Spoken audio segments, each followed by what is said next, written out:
우리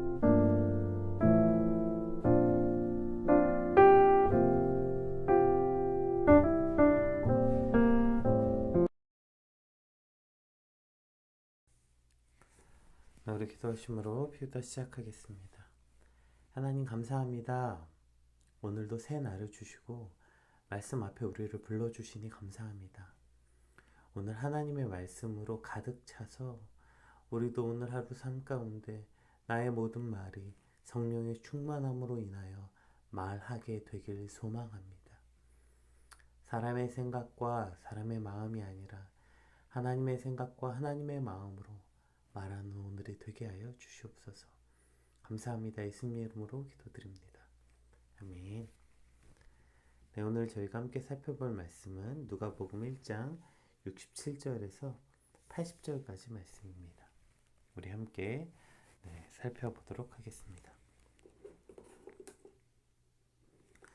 네, 67절에서 80절까지 말씀 함께 살펴보겠습니다.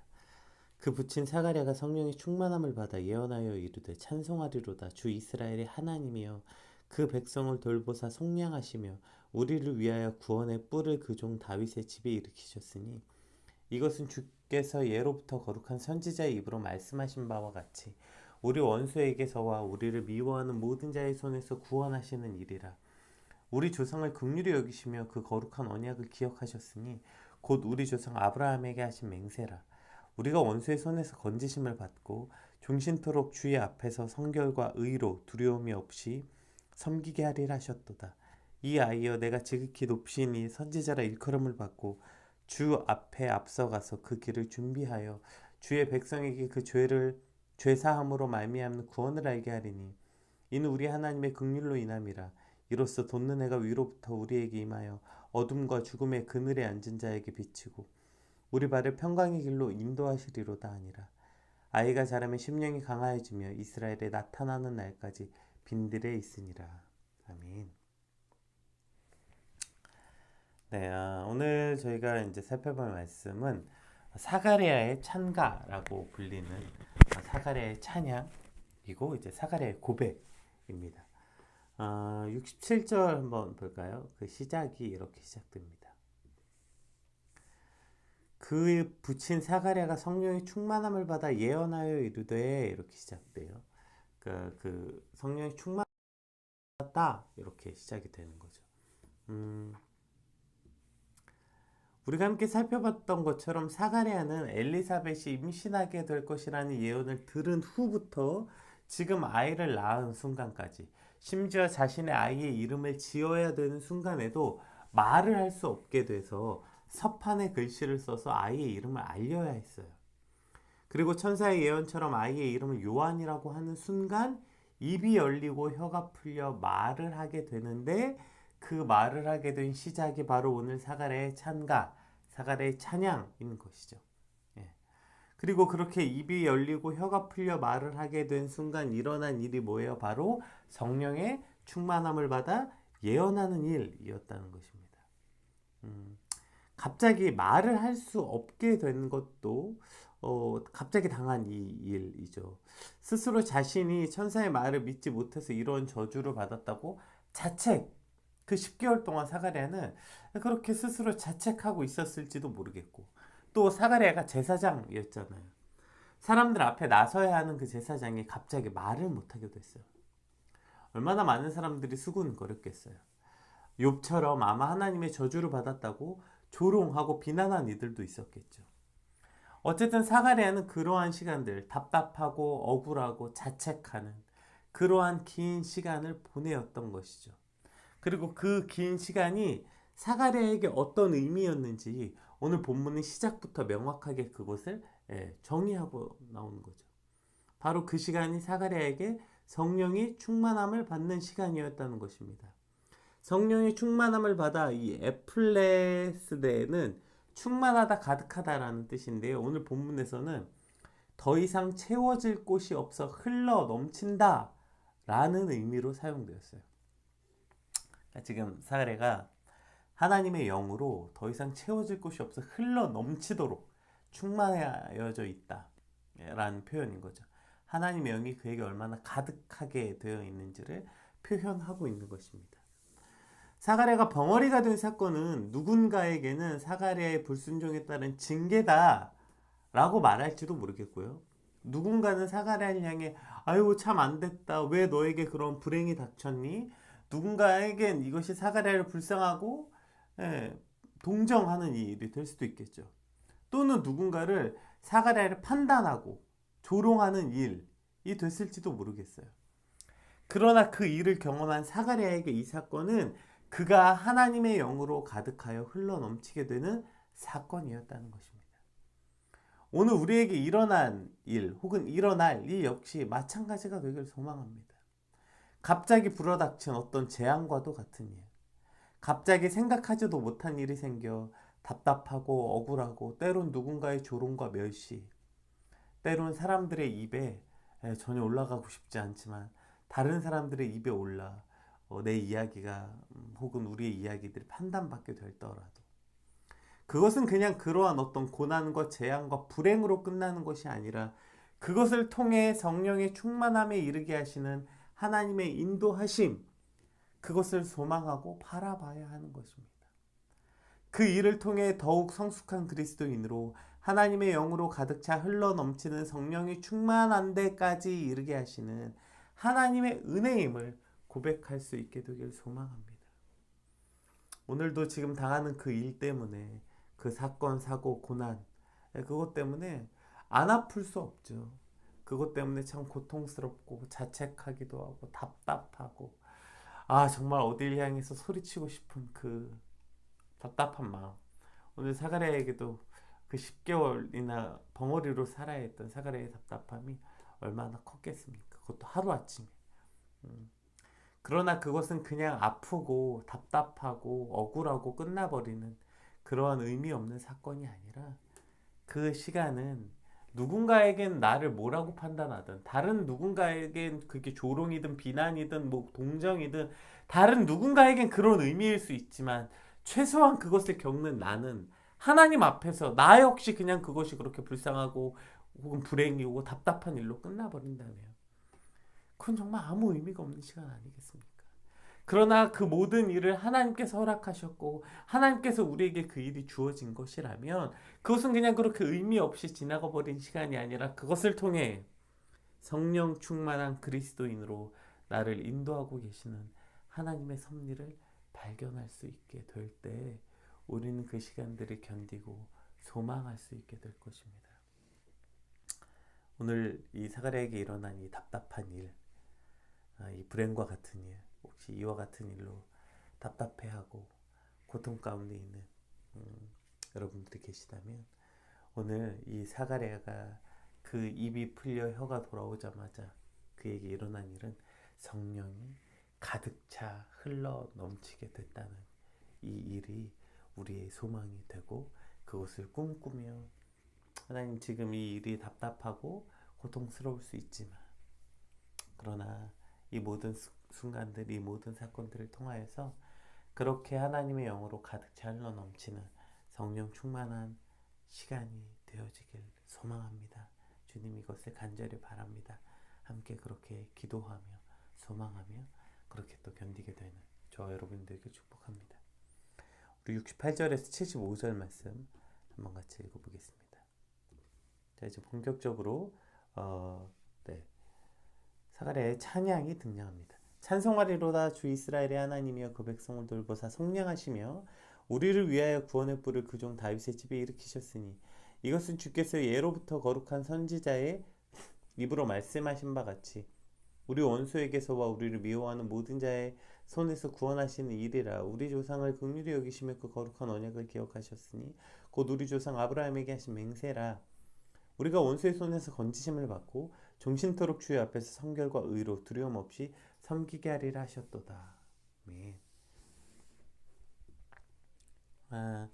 이제 성령의 충만함을 입은 사가랴의 고백이 등장합니다. 그 고백이 뭡니까? 이제 오실 메시아, 구약에 약속된 메시아를 찬양하는 일이었어요. 생각해 봅시다. 우리가 만약에 10개월 동안 갑자기 말을 못하게 되었어요. 그러다가 지금 이제 입에 풀려 말을 하게 됐어요.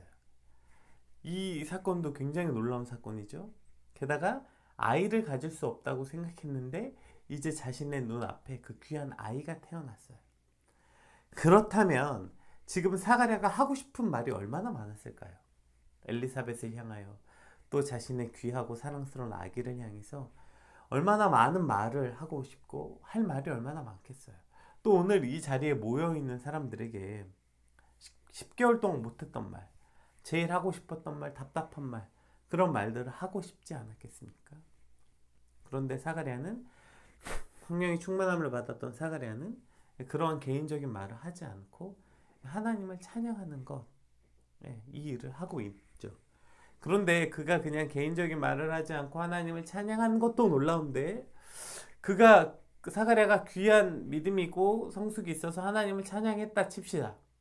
그런데 그 찬양의 내용이 뭡니까? 자신에게 일어난 일, 어제 마리아의 노래처럼 뭐 나를 비천한 가운데서 건지셨고 다시 이제 말하게 하신 그 놀라운 사건, 그것을 찬양하는 것도 아니고, 이제 더 이상 아이를 낳을 수 없는 몸이었던 자신과 엘리사벳에게 아들을 주셨으니 그 아들에 대한 기쁨과 뭐 감사, 이런 것들을 찬양하는 내용이 자연스럽지 않습니까? 그런데 오늘 사가랴의 찬양의 내용은 전혀 그런 게 아니에요. 자신에게 일어난 일이 아니라 자신이 벙어리였다 말을 다시 하게 된 사건이거나 혹은 아이를 낳을 수 없다 아이를 낳게 된 사건이거나, 즉 자신에게 일어난 사건이 아니라 바로 하나님의 섭리와 하나님의 일을 찬양하고 있는 것입니다. 벙어리가 되었다 말하게 된 사건도 얼마나 기적과 같은 일이며, 잉태할 수 없는 나이와 몸으로 아이를 낳은 건 역시 기적과 같은 큰 일인데, 사가랴는 그에 대한 말과 그에 대한 찬양이 아니라, 즉 나에게 일어난 기적과 같은 일을 말하고 나에게 일어난 일에 대한 찬양이 아니라 하나님의 일을 말하고 하나님을 찬양하고 있는 거죠.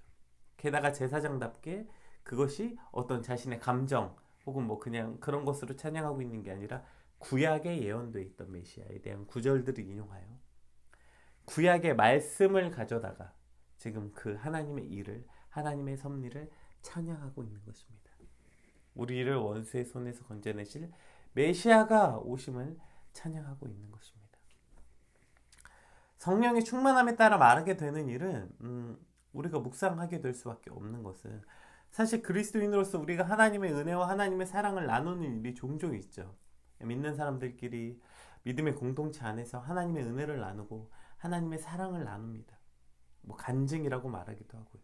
그런데 그 하나님의 은혜와 사랑이 지극히 개인적으로 내게 일어난 일, 내게 일어난 사건, 내게 베푸신 은혜, 내게 어떤 일어난 것에 집중하다 보니까 그것을 말하다 보면 하나님의 얘기가 아니라 어떻게 되냐면 그 은혜를 받은 내 얘기가 되어버린다고요.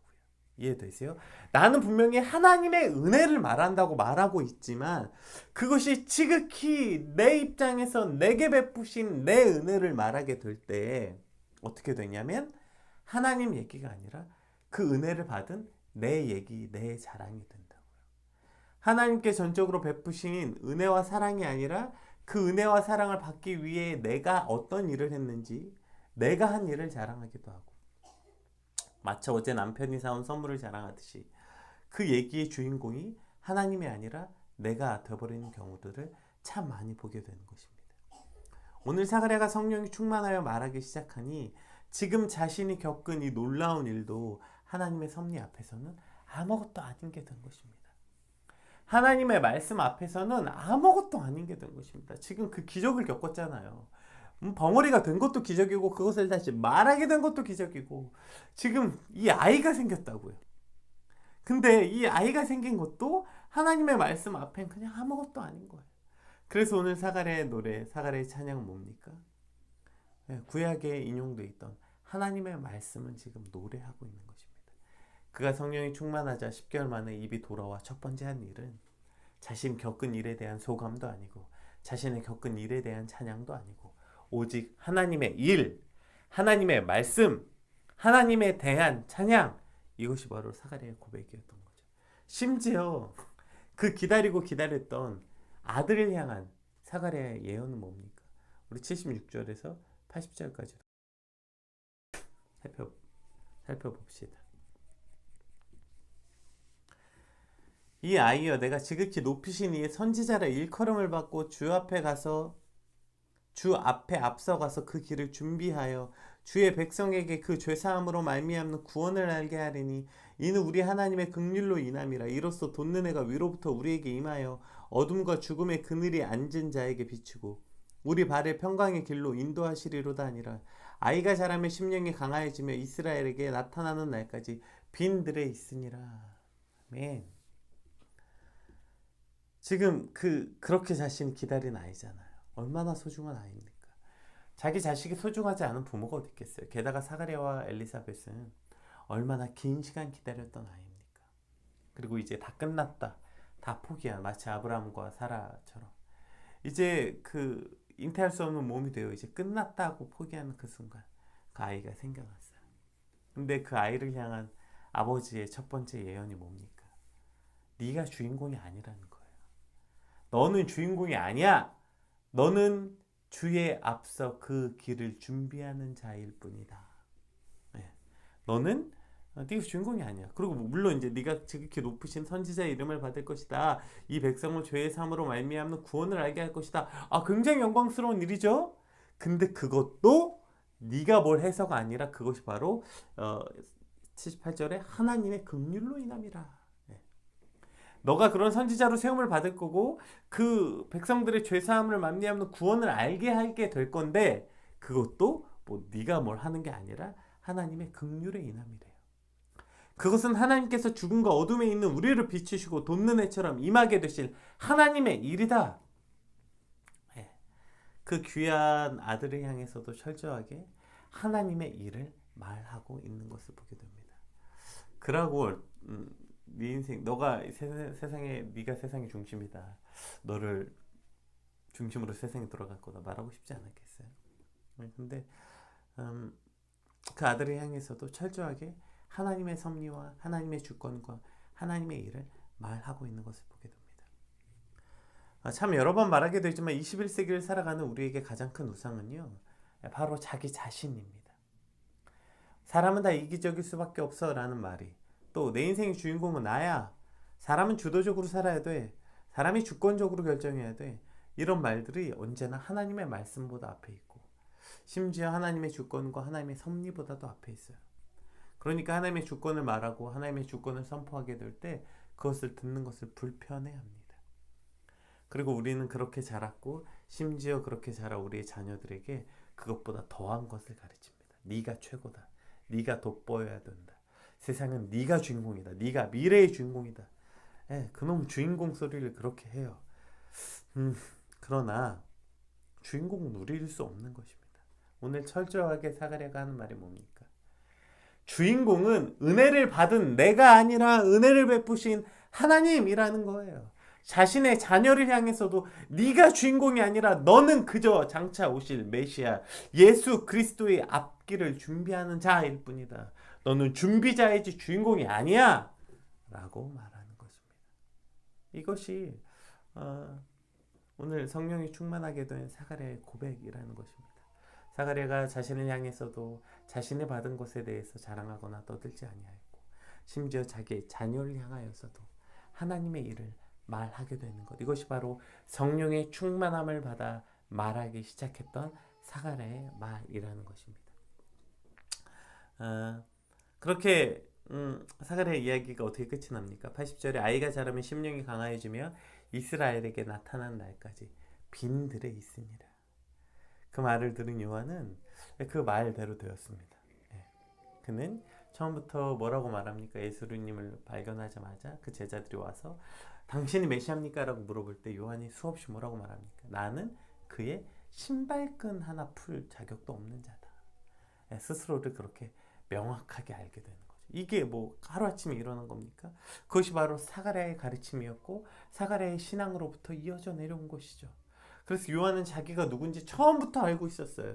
요한은 자신이 주인공이 아니라는 걸 철저히 알고 있었어요. 그래서 뭐라고 말합니까? 그가 빈들에 있습니다. 빈들이 뭡니까? 빈들에 있고 싶은 사람이 누가 있겠습니까? 빈들. 빈 들, 엔타이 에모레스, 이것은 이제 사해 서쪽에 위치한 유대 광야를 가리키는데요. 이곳은 세상과 격리되고 외롭고 쓸쓸한 곳을 의미하는 거죠.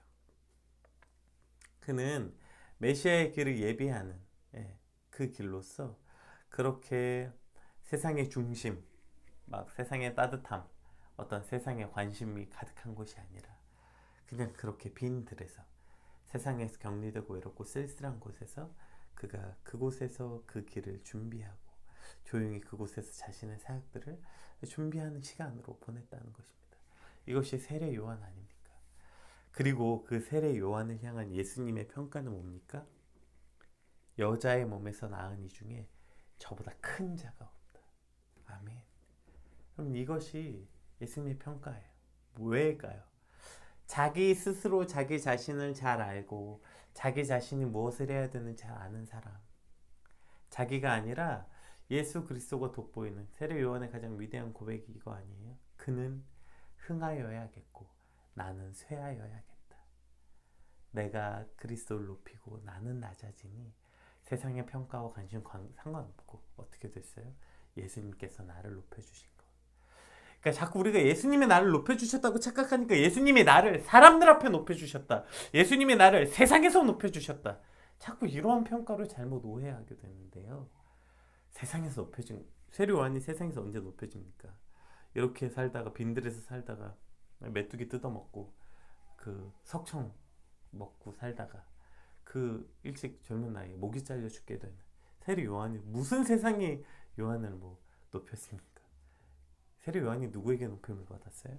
예수님께 이런 평가를 받은 거죠. 예수님께 높임을 받은 거.